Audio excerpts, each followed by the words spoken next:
Bismillahirrahmanirrahim. Assalamualaikum warahmatullahi taala wabarakatuh. Alhamdulillahi rabbil alamin wa bihi nasta'in ala umur dunya waddin. Asyhadu an la ilaha illallah, asyhadu anna Muhammadan abduhu wa rasuluhu la nabiyya ba'dah. Allahumma shalli ala hadzal nabiyil karim wa ala alihi wa sahbihi ajma'in. Rabbi shrah li sadri wa yassir li amri wahlul 'uqdatam min lisani yafqahu qawli. Amsayna ala fitratil Islam wa kalimatil ikhlas wa ala dini nabiyina Muhammadin sallallahu alaihi wasallam wa ala millati abina Ibrahim hanifa wa ma kana minal musyrikin. Allahumma inna na'udzubika minal barasi wal jununi wal juzami was sayyil asqam.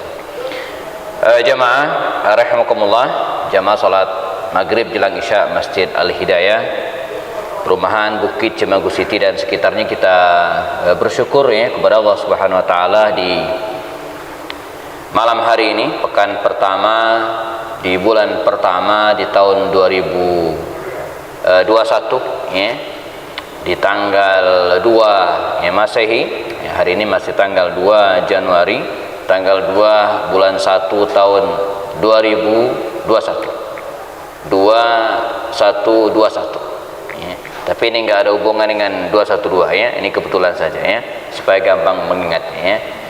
Kita bertemu lagi di kajian Sirat Nabawiyah setiap pekan pertama di Sabtu malam, nanti sampai jelang waktu Isya insyaallah. Kalau catatan saya dengan Pak Imam benar, maka ini adalah pertemuan kita yang ke-20 ya.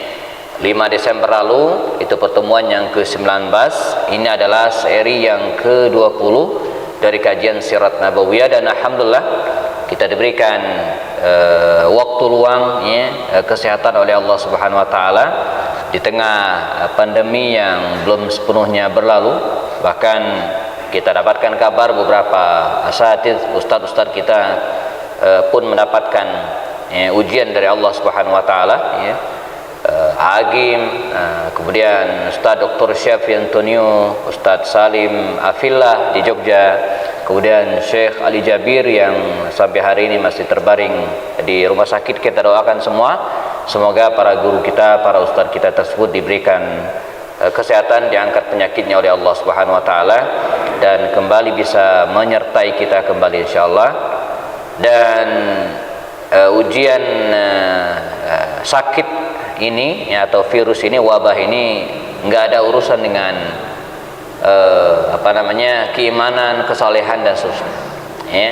Jadi dalam sejarah kita menemukan di masa Sayyidina Umar ketika wabah taun melanda wilayah Syam dan sekitarnya di tahun ke-17 Hijriah, kita ketemu sosok Abu Ubaidah ibn al-Jarrah ya. Kurang soleh apa ya, min al-asharat mubasysyirina bil jannah ya, termasuk orang yang diberikan kabar jaminan masuk surga, mubasysyirin bil jannah. Amin hadil ummah, kata Rasul ya, orang yang terpercaya dari umat ini, Abu Ubaidah ibn al-Jarrah ya, soleh, minas sahabat, sahabat Nabi yang terkemuka pun ya, mendapatkan wabah ya, dilanda wabah taun, dan kemudian bahkan ya meninggal dunia syahid.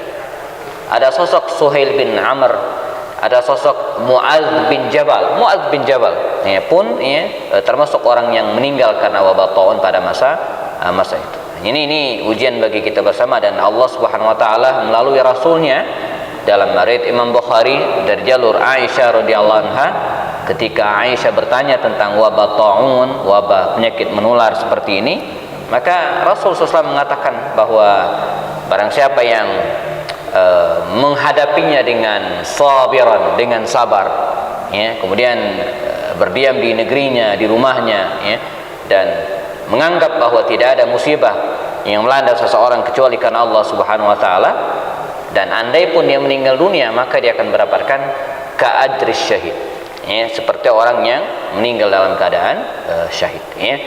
Baik, tema yang akan kita angkat pada malam hari ini jelang waktu Isya sekitar 30 sekian menit ya, Isya 19.29, hampir 40 menit ke depan.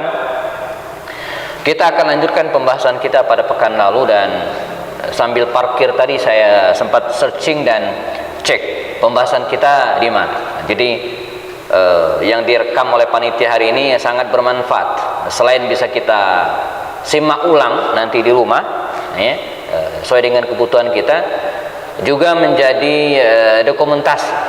Jadi saya cek, dan terakhir kita bahas tentang perang Uhud pada peristiwa ketika perang usai, di mana baginda Rasul mengutus membawa pasukannya kembali ke sebuah wilayah berjarak sekitar 8 mil dari Madinah, suatu tempat namanya Hamra'ul Asad, memburu pasukan kafir Quraisy yang sudah meninggalkan medan Uhud, tapi tidak ketemu. Karena itu wajar kalau para ulama membagi perang Uhud ini menjadi 3 babak. Babak pertama, kaum muslimin menang. Kaum muslimin menang. Mereka mulai memburu kafir Quraisy yang mulai kewalahan di medan perang Uhud tersebut. Nah, babak kedua, karena lupa dengan wasiat baginda Rasul, pesan baginda Rasul kepada pasukan pemanah di Bukit Ruman, kita pernah bahas pada pertemuan sebelumnya, akhirnya kaum muslimin babak belur. 70 di antara mereka syahid. Nabi sendiri luka cukup serius dalam kondisi yang sangat genting dalam kehidupan beliau. Namun pada sesi terakhir, babak terakhir dari perang ini, kaum muslimin kembali menguasai medan peperangan. Dengan kemampuan Rasulullah memberikan motivasi kepada para sahabatnya, mengumpulkan mereka dalam satu saf, barisan pasukan yang kuat, maka dalam 3 hari kemudian mereka bersiap kembali memburu musuh yang sudah meninggalkan medan peperangan sampai sejauh 8 mil menginap di Hamra'ul Asad, tapi musuh sudah melarikan diri, sudah meninggalkan medan peperangan. Sehingga ulama mengatakan bahwa ending dari perang Uhud ini, walaupun kaum muslimin sempat kalah pada babak sebelumnya, tapi mereka bisa memulihkan kondisi menjadi sebaliknya. Makanya saya menulis buku mungil sekitar 300 halaman tentang perang Uhud ini. Saya berikan title besar, mengubah kekalahan menjadi kemenangan. Sudah banyak dijual di media-media online, mengubah kekalahan menjadi kemenangan, belajar dari perang Uhud. Nah, malam hari ini jamaah, kita akan uraikan beberapa mutiara hikmah, karena inti dari belajar sejarah adalah mengambil ibrah, mengambil keteladanan, mengambil untain hikmah, bukan hanya belajar tentang peristiwa dan kejadian. Ada beberapa hikmah yang bisa kita ambil dari kisah perang Uhud ini. Yang pertama adalah tentang pentingnya musyawarah, syura. Begitu pentingnya musyawarah, syura ini, sampai-sampai Allah Subhanahu wa taala menamakan salah satu suratnya dalam Al-Qur'an dengan surat Asy-Syura. Jadi ada surat Asy-Syura dan ada surat Asy-Syu'ara. Asy-Syu'ara itu syair para penyair, tapi kalau Asy-Syura itu artinya rapat, musyawarah. Ini penting. Wa amruhum syura bainahum, kata Allah. Dan urusan mereka maka bicarakanlah, rapatkanlah. Dalam bentangan sejarah Nabi, Sirat Nabawiyah, kita juga menemukan bagaimana Nabi SAW mentradisikan, membiasakan syura ini. Muhammad SAW itu kan Nabi. Wa ma yantiqu anil hawa in huwa illa wahyu yuha. Tidak ada yang tercetus dari lisannya kecuali kebenaran. Selalu mendapatkan bimbingan dari Allah Subhanahu wa taala, Nabi. Kendati demikian ya Rasulullah, beliau juga menggelar syura, meminta pendapat para sahabatnya. Nah, karena itu dalam etika berorganisasi, berjamaah, syura ini penting. Syura ini penting. Syura itu artinya mengumpulkan pendapat-pendapat, mengkoleksi pendapat-pendapat dari orang banyak dan mengumpulkannya menjadi satu untuk kita sepakati bersama. Ini perbedaannya dengan pendapat pribadi. Karena itu ada yang mengatakan bahwa keputusan syura itu adalah keputusan kumpulan-kumpulan ide-ide dari banyak orang yang diharapkan bisa jadi lebih baik daripada pendapat personal. Namun dalam konsep syura ini harus kita perhatikan, alhamdulillah, di mana baginda Rasul selalu mentradisikan hal ini dalam banyak peristiwa, baik di dalam hal peperangan. Kita ingat dalam perang Badar, Nabi juga melaksanakan syura. Sebelum berangkat ke perang Uhud, Nabi juga menggelar syura. Apakah mereka akan menyongsong musuh di luar atau menunggu mereka di dalam kota Madinah? Nanti pada pertemuan-pertemuan berikutnya kita akan ketemu perang Khandaq. Nabi juga menggelar syura.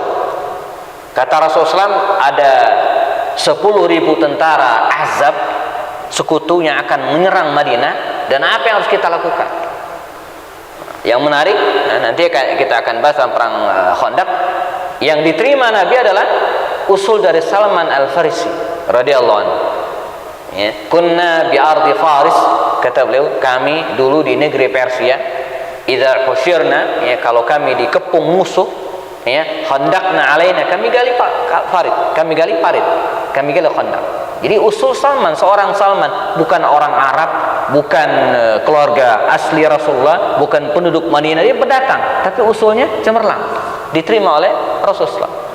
Atau ketika dalam perang Badar kita pernah ketemu kisah Khabbab bin Munzir Al-Ansari yang bertanya kepada Rasul, ya Rasulullah, apakah penempatan pasukan ini berdasarkan wahyu atau strategi istihad darimu? Kata Rasul, enggak, ini strategi dari saya. Nah, kalau begitu, kata Khabbab bin Munzir, saya usulkan supaya pasukan kita pindah ke tempat sumur Badar dan menutup sumber-sumber mata air yang lainnya, dan itu yang diterima oleh Rasul.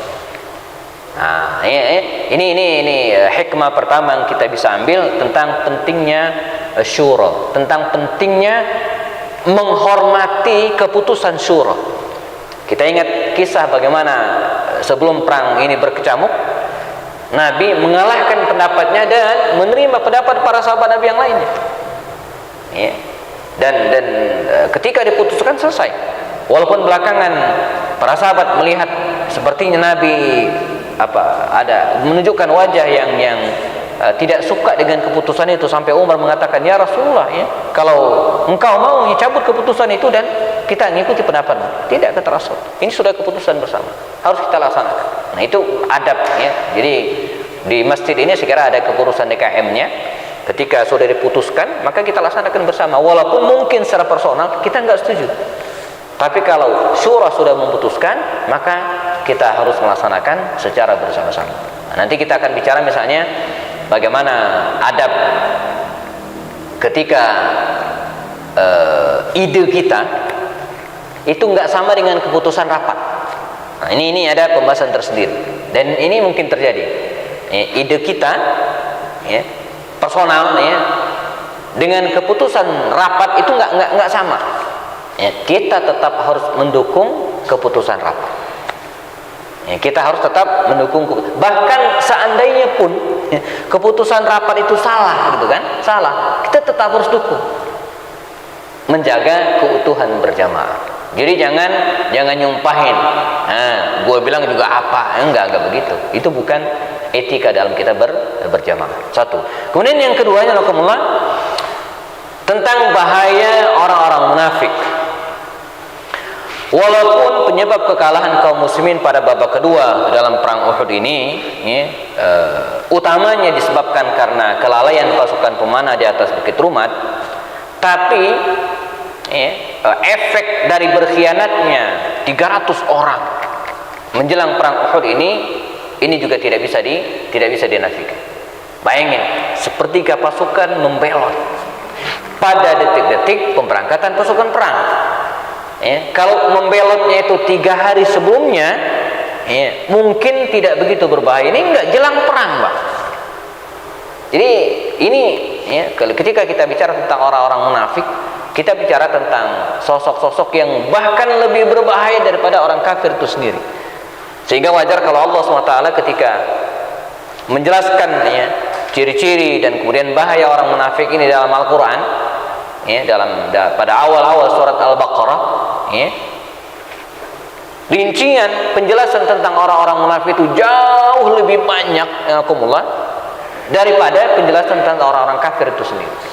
Nah, ini menunjukkan betapa ya orang-orang munafik itu sangat-sangat berbahaya. Sampai di Al-Quran sendiri ada surat yang namanya surat apa? Al-Munafiqun. Ya. Konon ya, ketika surat ini turun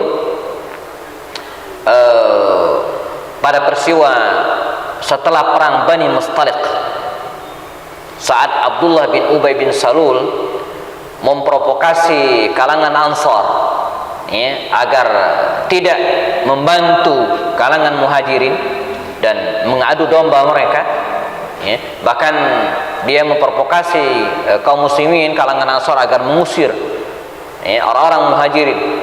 Dalam surat Al-Munafiqun itu dikatakan ya, bahwa la yukhrijunna minhal azal ya, sungguh orang-orang yang mulia kalangan Ansar itu akan mengusir orang-orang yang hina kalangan Muhajirin. Demikian dikatakan dan diabadikan dalam Al-Quran.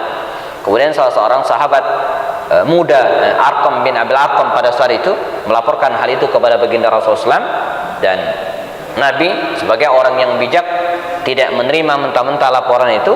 Dipanggil Abdullah bin Ubay bin Salul dan dihadapkan. Ternyata dia bersumpah bahwa dia tidak mengucapkan kalimat itu, tidak mengucapkan kalimat adu domba itu, padahal dia mengucapkan ya. Sahabat muda Al-Ansar ini tadi sempat malu ya, kalau bahasa kita hari ini nggak enak hati ya, seolah-olah dia membuat berita dusta. Tapi kemudian Allah SWT menurunkan surat Al-Munafiqun yang menjelaskan betul-betul bahwa Abdullah bin Ubay bin Salul telah mengadu domba kaum muslimin. Sampai sekian lama ya, dan hampir pada setiap Jumat baginda Rasul membaca surat Al-Munafiqun ini ya, untuk mengikis sifat-sifat munafik dalam diri sebagian ya, kaum muslimin pada saat itu. Nah, ini bahaya ya orang-orang munafik, dan baik dulu maupun sekarang mereka adalah orang-orang yang disebutkan musang berbulu domba, menggunting dalam lipatan, la ilaha ula'i wa la ilaha ula ya. Jadi kemana peluang dia mendapatkan sesuatu maka dia akan ya, pindah ke sana ya, oportunis ya, tidak bisa dipegang kata-katanya. Ayatul munafiki salas, kata Rasul, ciri tanda orang munafik itu 3. Waspadai bagi kita, idza hadatsa kadzaba, kalau bicara hoax ya, sederhana ya. Jadi kalau dibicara hoax, dusta. Wa idza wa'ada akhlafa, kalau dia berjanji ya, selalu diingkari, tidak pernah ditepati ya. Wa idza tumina khan, kalau diberikan amanat dia khianat. Dan orang munafik seperti ini rahimakumullah sangat berbahaya dalam kondisi dia manusia biasa, dan akan sangat berbahaya lagi orang munafik itu kalau dia jadi pemimpin. Jadi menjadi orang biasa aja itu berbahaya, apalagi jadi pemimpin. Nauzubillah, kita dipimpin orang-orang seperti ini ya. Kita susahnya itu bukan sehari 2 hari ya, karena bisa bertahun-tahun, karena dia membuat kebijakan-kebijakan yang tidak baik bagi umat. Kemudian yang ketiga jemaah, kita belajar tentang kecanggihan strategi perang Rasulullah SAW, dan ini kelebihan seorang nabi. Jadi baginda Rasul itu bukan hanya seorang ayah yang baik, suami yang baik, bukan hanya seorang juru dakwah yang hanya dalam kurun waktu 23 tahun saja ya, mengemban amanah sebagai dai pada saat itu dan menancapkan pondasi peradaban yang luar biasa, tapi juga sebagai seorang ahli strategi perang. Serial kemenangan peperangan di masa Rasulullah SAW ya, perang Badar, Uhud, nanti kita ketemu dengan perang Khandaq, nanti kita ketemu dengan Waq'ah Al-Hudaybiyah atau Sulhul Hudaybiyah, ada perang Khaybar, ada perang Tabuk, ada Fathu Makkah, dan seterusnya. Serial kemenangan kaum muslimin dalam beberapa peperangan itu bukan hanya doa pertolongan Allah, nasrun minallah, iya, tapi bukan hanya itu, tapi tidak bisa dipisahkan dengan kecanggihan strategi Rasulullah yang bisa kita contoh. Nah, ini menarik. Saya waktu kecil dulu, diantara kisah Nabi yang suka saya baca ulang dan terus menerus adalah kisah tentang Nabi Musa. Itu menarik ya, selain nabi-nabi yang lain tentu saja ya. Tapi kalau kita bicara tentang strategi perang, maka strategi perang Rasulullah ini selain betul-betul ya adalah buah ide dari pemikiran beliau, kecerdasan beliau, min abaqariyati Muhammad sallallahu alaihi wasallam. Yang menarik juga apa? Bisa dicontoh. Coba kita bandingkan dengan Nabi Musa, Pak. Saya baca ulang kisah Nabi Musa belakangan ini untuk ceritakan ke anak-anak. Nabi Musa itu kan ketika dia menghadapi Firaun, ya. Jadi kalau Nabi Muhammad itu Firaunnya Abu Jahal begitu, ya. Kalau Nabi Musa itu kan Firaunnya ya Firaun pada saat itu, ya, pemimpin penguasa Mesir. Setelah Musa alaihissalam kembali dari Madian, ya, dan kemudian mendapatkan wahyu dari Allah untuk menjadi nabi, idhab ila fir'auna innahu tagha, pergilah engkau ya Musa untuk menemui Firaun karena dia sudah melampaui batas. Maka Nabi Musa menemui Firaun, mengajak dia masuk Islam, menyembah Allah Subhanahu wa taala, tapi mengingkari. Dan puncaknya terjadilah perseteruan antara Musa dengan Firaun, dan endingnya Allah Subhanahu wa taala memerintahkan kepada Musa alaihissalam untuk hijrah. Musa alaihissalam hijrah dari Madinah Al-Munawwarah menuju ke sebuah negeri yang dijanjikan oleh Allah Subhanahu wa taala, yang belakangan kita kenal dengan negeri Palestina, ya. Nah, baginda Rasulullah SAW juga diperintahkan oleh Allah Subhanahu wa taala, diizinkan untuk hijrah dari Makkah Al-Mukarramah menuju ke Madinah. Kita bayangin ya, atau kita ambil korelasinya bagaimana proses ini terjadi. Nabi Musa, dalam satu riwayat dikatakan ya, Nabi Musa alaihissalam bahkan sampai ke timingnya beliau tidak beristihad banyak, menunggu perintah dari Allah SWT. Ada sebuah dialog yang saya temukan dalam satu riwayat, Bani Israel waktu itu ya, sudah pengen mengajak Nabi Musa alaihissalam untuk segera meninggalkan Mesir karena tidak tahan dengan kekerasan, dengan kezaliman ya, yang dilakukan oleh Firaun pada saat itu. Tapi apa kata Nabi Musa? Jangan, belum saat waktunya, belum ada perintah dari Allah Subhanahu wa taala. Jadi, sampai kemudian tiba waktunya, baru kemudian diizinkan hijrah. Ya. Arah perjalanannya pun, jazakumullah, itu pun detail dituntun oleh Allah Subhanahu wa taala. Kemana perginya? Ya. Kata Allah, pergilah meninggalkan Mesir, lalu berangkatlah ke sini ya, ke arah begitu mereka tahu bahwa Firaun kemudian menyusul, kata Allah SWT, pergilah meninggalkan Mesir dan berangkatlah kemana? Itu arahnya ke pantai. Dalam teori pelarian, ya Allah, melarikan diri dari kejaran kemudian lari ke pantai, itu konyol, bunuh diri namanya. Iya kalau 2-3 orang. Ini Bani Israel gitu kan, sementara mereka tidak punya perahu, tidak punya kapal yang sudah disiapkan sebelumnya, nggak ada. Tapi ini perintah Allah. Jadi, saya ingin sampaikan, gimana kita nyontohnya? Nggak bisa, karena semuanya didirect langsung oleh Allah SWT. Bandingkan dengan hijrahnya Rasulullah. Kita pernah bahas pada kajian-kajian ketika hijrah Rasulullah. Hijrah Rasulullah itu penuh dengan apa? Strategi. Nampak sekali kecerdasan Rasul SAW dan para sahabat. Dimulai dari sebelum hijrah itu Nabi sudah mengutus Mus'ab bin Umair untuk mengkondisikan Madinah. Sudah 2 kloter pernah datang ya, membaiat baginda Rasul dalam peristiwa Bai'atul Aqabatul Ula wa Bai'atul Aqabatul Tsaniyah. 2 gelombang menemui Rasulullah. 12 orang kemudian ditambah dengan 70 sekian orang. Jadi Madinah itu sudah dikondisikan oleh Rasulullah. Dalam proses hijrah pun penuh dengan strategi. Rumah Nabi dikepung oleh 10 pemuda Quraisy ya, dengan senjata siap menangkap Rasulullah SAW. Rumah Nabi itu kalau kita bayangkan ya, jauh lebih kecil dari masjid kita ini. Dikepung oleh 10 orang. Gimana mau lolos? Tapi dengan strategi Rasulullah. Keluarnya Rasulullah dari kepungan kafir Quraisy itu bukan seperti keluarnya Brahma Kumbara di kepungan musuhnya. Atau keluarnya Arya Kamandanu dalam kisah tutur tinular ketika dia dikepung musuhnya. Kalau dalam film-film silat kita kan, drama-drama kolosal kita dulu kan enggak. Ketika rumahnya dikepung, dia duduk bersilat, baca-baca mantra, tahu-tahu, wing, udah pergi. Nabi nggak begitu. Kalau Nabi begitu, gimana kita nyontohnya? Tapi penuh dengan strategi. Meminta Ali bin Abi Thalib untuk tidur di tempat tidurnya, sehingga ketika orang ngintip, tenang. Muhammad SAW ya, lagi tidur. Ya, itu yang ngepung tenang, ya, karena orang yang akan mereka buru, yang akan mereka tangkap sedang tidur. Ngapain? Akhirnya yang ngepung itu tenang, senderan, ya, lama-lama ya, mereka ketiduran. Maka ikut taklim jangan terlalu tenang ya. Nyender boleh, tapi jangan terlalu tenang, nanti ketiduran ya. Kayak kafir Quraisy ya, ngepung rumah Rasulullah. Nah, selesai, Nabi bisa keluar ketika mereka sedang lengah, sedang lelap tertidur. Kemana beliau keluar? Dengan strategi. Kemana? Bukan ke arah Madinah. Arah Madinah itu arah ke utara.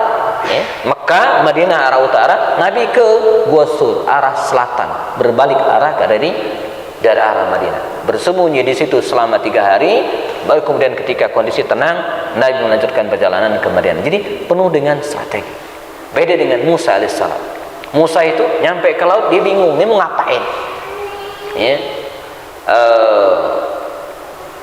Saya sedang membayangkan kondisi Nabi Musa waktu itu, naudzubillah, blok lautan, sementara Firaun sebentar lagi akan datang mengejar. Mau ngapain? Bingung. Nah, disitulah momentum Allah memberikan bantuan. Idrib asakal bahar, pukulkan tongkatmu. Nah, jadi betul-betul ya, bimbingan Allah itu detail. Kreasi Nabi Musa itu tidak begitu banyak gitu kan, semua atas bimbingan Allah SWT.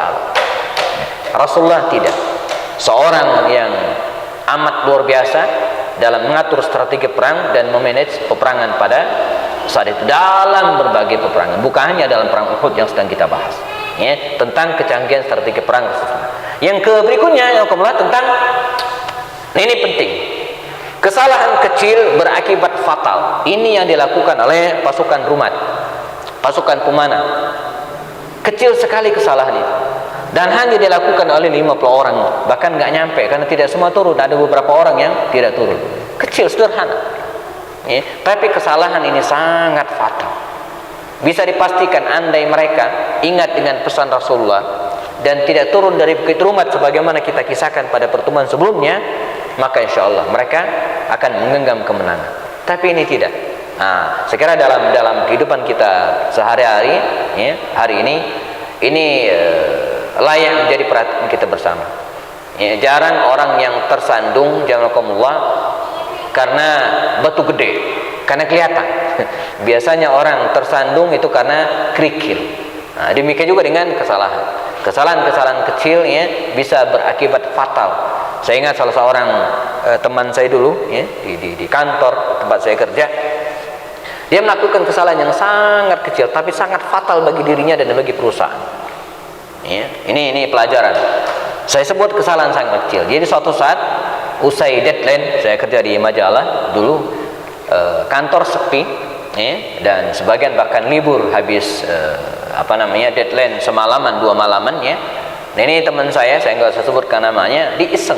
Ini kesalahan yang kecil sekali, iseng. Dia masuk ke ruangan akhwat, ruangan perempuan. Di situ ada staf keuangan, ya. Di laci mejanya itu iseng, dibuka, ternyata ada brankas kecil, untuk kas kecil gitu ya, segini mungkin, notebook saya ini ya, agak tebal ya, brankas. Entah bagaimana ceritanya ya, dikutak-atik nomor kode untuk membuka brankas itu dan berhasil. Iseng aja kebuka, nakumullah. Kemudian dia nggak ngambil uang, ditutup lagi, selesai. Ternyata ada yang ngelihat, dilaporkan ke bos, di sidang dia dipanggil dia dengan tuduhan membongkar brankas kasir atau staf keuangan, dan akhirnya dipecat hari itu juga. Bermula dari hal yang iseng ya, muter-muter kode brankas. Sudah, dia nggak maling, nggak nyuri gitu kan, tapi semua orang melihat. Kan kita tidak bisa membaca niat seseorang, yang dia adalah zahir. Nah, ini disebut dengan kesalahan kecil tapi akibatnya fatal Ini juga harus kita waspadai, belajar dari pasukan Rumat di masa Rasul sallallahu alaihi wasallam. Bahaya persepsi sendiri mengira perang sudah usai. Apa maksudnya? Dr. Munir Muhammad Ghorban dalam kitab Al-Manhaj Al-Haraki, ya, ini kitab terkenal sekali, dan saya termasuk orang yang menjadikan buku ini sebagai buku pegangan pokok dalam menganalisa Sirat Nabawiyah dalam konteks kekinian, ya, mengatakan bahwa di antara motif pasukan Rumat yang diperintahkan oleh Rasul untuk stay di bukit Rumat itu supaya menjaga khawatir serbuan dari belakang, ya, motif mereka turun itu, ya, itu bukan karena ghanimah atau bukan semata karena ghanimah, ya. Terlalu naif kalau kita menjudge, ya, para sahabat turun semata, lagi-lagi semata karena ingin mendapatkan harta rampasan perang yang diperebutkan di bawah. Mungkin ada, tapi itu bukan yang utama. Kata Dr. Munir Muhammad Ghorban, ya, penyebab utama mereka turun, ya, dan kemudian menyebabkan tempat itu kosong sehingga musuh Khalid bin Walid bisa menikung dari belakang adalah ini, ya, mengira perang sudah selesai, mengira mereka sudah menang. Barangkali dalam pertemuan sebelumnya sempat saya singgung, dan ini mungkin sering terjadi dalam kehidupan kita sehari-hari. Para sahabat yang bertugas di atas bukit Rumat itu melihat ke bawah, teman-temannya sudah memburu musuh, mengumpulkan harta rampasan perang, dan mereka menyangka perang udah beres, udah selesai, kita udah menang. Padahal belum ada peluit dari Rasul SAW yang menyatakan mereka telah menang. Ini bahaya. Dan disinilah pentingnya, ya, keberadaan seorang pemimpin, keberadaan seorang qaid, seorang panglima perang dalam satu peperangan yang menentukan langkah-langkah berikutnya apa yang harus dilakukan. Ya, jadi dalam konteks hidup berjamaah, kreatif perlu, tapi koordinasi dengan pimpinan, dengan struktur dalam sebuah ormas, dalam sebuah lembaga itu penting. Misalnya ini masjid kita sedang mengumpulkan dana besar-besaran, ya, untuk direnovasi insyaallah sampai 3 tingkat pantunnya insyaallah, ya, dan ini kerja proyek besar, ya, kerja kita bersama insyaallah. Kita di antara jamaah siapapun boleh memberikan usulan, ide begini seterusnya, tapi tetap harus ada koordinasi dengan struktur DKM atau panitia yang sudah dibentuk. Tidak boleh main sendiri-sendiri. Itu asyiknya kita hidup berjamaah, ya, walaupun ide itu bagus, ya, walaupun pemikiran itu bagus, tetap harus koordinasi, ya. Nah, para sahabat ini ta'ala mengira perang sudah usai, dan saya sering sampaikan dalam praktik hari ini kita sering menemukan, ya, saya di komputer saya di rumah itu ada beberapa video yang menunjukkan tentang bahaya, ya, mengira perang sudah usai, permainan sudah beres. Ada video main sepak bola gitu kan, kemudian ditendanglah bolanya ke gawang, ternyata bolanya ini menghantam pinggir gawang, tiang gawang, dan membal ke atas. Itu di video itu sayang nggak ada di laptop saya, ya. Yang jaga gawang, kipernya itu, ya, mengira bola musuh nggak masuk ke gawangnya. Dia lari ke depan, teriak, dan kemudian dia menang karena musuh gagal menjebol gawangnya. Tapi apa yang terjadi? Ketika dia lari ke depan, ya, bola yang membal ke atas tadi, mental ke atas, tiba-tiba jatuh dan bergerak masuk ke gawang. Itu kan konyol namanya, ya. Mengira permainan sudah beres, padahal belum. Ya, ada video lagi, ya, lari gitu kan, dia sudah melihat garis finish di depan, sebentar lagi akan tiba di garis finish, lomba lari gitu kan. Saking senangnya dia mau menjamkan matanya, teriak, dalam kondisi hitungan detik, ya, ada yang nyelip di samping kanannya dan sampai ke garis finish lebih dulu. Nah, ini apa? Efek dari mengira, ya, permainan sudah beres padahal belum. Dalam konteks kita hidup berjamaah, ini tidak boleh dilakukan. Tentang kecintaan para sahabat terhadap baginda Rasul SAW, ya, kisah tentang Talha bin Ubaidillah, ya, yang menjadikan punggungnya sebagai tameng untuk membela dan menyelamatkan Rasulullah. kisah tentang Sa'ad bin Abi Waqqas radhiyallahu anhu yang menggunakan panahnya untuk menghalau orang-orang yang mengejar baginda Rasulullah SAW. Kisah tentang Sayyidina Abu Bakar As-Siddiq, bahkan dalam satu riwayat bergantian dengan Abu Ubaidah bin Jarrah mencabut sisa senjata yang menempel di mulut Rasulullah, pipi Rasulullah, yang menyebabkan gigi beliau patah, digigit oleh Abu Bakar Siddiq, dicabut sampai giginya juga sompal patah. Ini bentuk kecintaan terhadap baginda Rasulullah SAW, ya. Dan tetapi kecintaan ini sempat menimbulkan fitnah dalam tanda kutip. Kecintaan mereka yang luar biasa terhadap baginda Rasulullah SAW menyebabkan mereka merasa bahwa akan menang. Sampai dikisahkan ketika dalam kondisi Nabi luka parah, 70 syuhada tergeletak meninggal dunia pada saat itu, ada beberapa orang di antara mereka yang ikut perang tersebut merasa tidak percaya dengan kondisi ini. Di antara mereka mengatakan, kok bisa kita kalah? Padahal Rasulullah bersama kita. Kok bisa kita jumlah yang terbunuh lebih banyak? Padahal nahnu ala haq, kita dalam kebenaran. Ini kondisi-kondisi seperti ini mungkin kita temukan juga hari ini. Kok bisa kalah padahal kita didukung oleh para ulama? Kok bisa kalah padahal kita didukung oleh para ustadz? Kok bisa, dan seterusnya. Nah, mereka hampir putus asa, sebagian bahkan sudah mulai melemparkan senjatanya, mencari perlindungan dari orang-orang kafir Quraisy. Nah, saat itulah kemudian Allah Subhanahu wa taala memberikan pencerahan kepada kita. Nah, nanti pada pertemuan depan kita akan bahas khusus taujih ilahi, nasihat-nasihat dari Allah Subhanahu wa taala dengan menurunkan beberapa rangkaian firman-Nya selepas perang ini. Nah, di antaranya adalah firman Allah Subhanahu wa taala yang terdapat pada surat Ali Imran. Allah SWT berfirman, "Wa ma Muhammadun illa rasulun qad khalat min qablihi ar-rusul. Afa in mata aw qutila qalabtum ala aqabikum."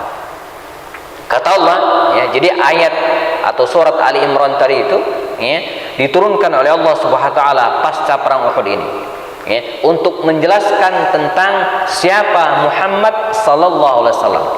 Allah ingin mengatakan bahwa mencintai Rasulullah SAW, yes, melabuhkan cinta kepada beliau semaksimal mungkin, ya.